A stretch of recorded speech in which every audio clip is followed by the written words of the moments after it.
Hi, so I just want to do a quick tutorial on how to access the online research library as well as how to save articles that you find to your Google Drive. So, if you follow me, the first thing you want to do is you want to go to gcpsk12.org. When you sign in as a student, it will take you to your portal or your e-class. On the left side, you'll see these apps, and at the bottom is your online research library. Most students know that you already have access to this at school, so when you just click on it, it will automatically open. There is no need for a password when you are at school. So it gives you lots of databases. These are paid for databases. Which is why when you're at home, you have to have a password. However, when you are at school and you are on the school Wi Fi, it will open the databases automatically without a password. We have lots of research databases here. We have ABC CELO, which you will probably use more in the high school level. We also have Britannica, which is much more for middle schools. So, this is the Britannica you want. It's the Britannica School Middle. We also have other things on this, such as if we go down Sears Discoverer, we have True Flicks and Science Flicks. These are all pretty wonderful web databases for research because in all of these databases you know that you are finding articles that are correct. They are articles that do not have misleading information, unlike doing a Google search where anybody can just put an article up and Google will pull it. These have already been validated and seen as credible. They've been written by people who are experts in their field, so, whenever you do research, you want to use one of these databases to find articles.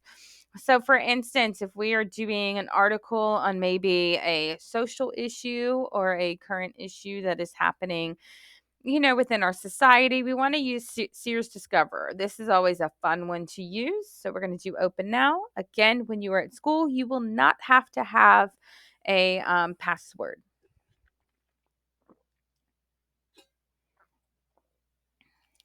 So, when this opens, we have trending topics. You have research topics, which again, if we go to issues, it's going to give us our trending topics. So we're just going to go to issues. It's going to provide us a bunch of just different issues. So, say our issue is artificial intelligence. What's nice here is it gives us our research topic and our terms to know. You can put on the listening, however, it is very monotone and robotic, so it's not a great thing. It's going to give you an essential questions. Do the benefits of artificial intelligence outweigh the risk? So, yes, artificial intelligence has the potential to improve our society, or no, it poses too many risks. There's also other viewpoints, and it gives you critical thinking questions, which is really nice. So let's say we go into like tech executives warn that AI can be a threat. So we're going to go here to this, pull up this article. And the first thing I would highly recommend is that you all save these articles. When you save them to your Google Drive, it's very nice because they're always at your fingertips, whether you're at school, at home, and you don't have to try and go back and find them. So we're going to click on Google Drive. It's nice because we can actually go ahead and change our citation or our bibliography, style for ELA and language arts, English in high school, whatever. You always want MLA when it's an ELA English or language arts classroom. And we're going to click save. So, one of the things that is going to happen is for me, it's already going to say success and it's going to save. That's because I've already given permission to allow the Sears Discover to access my Google Drive. A lot of you, what might happen is it might pop up and ask you for permission to allow. You want to hit allow. And what's really nice here is when it saves it, if I go back to my e-class and I go to my Google Workspace for Education, it's going to go ahead, and if I go to like just my drive on the left side, it's going to pop in an entire folder for me. So it's going to create the folder and it's going to give me the article. Here's its link if I want to go back to ProQuest or Sears Discover and access it.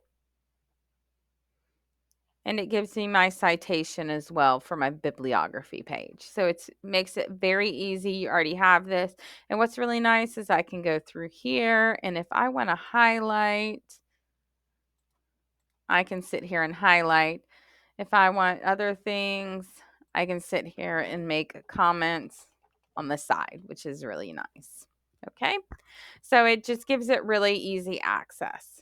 However, if I want to access maybe this stuff at home, what I have to do at home is when I go here to the online research library, I also need to have these passwords up and available. Our Flix databases here require a username and password. The other thing is going to be any other databases are going to be Gwinnett and then your password. And then if you'll notice, Galileo does not have a username. However, it does have a password. These passwords expire every 90 days.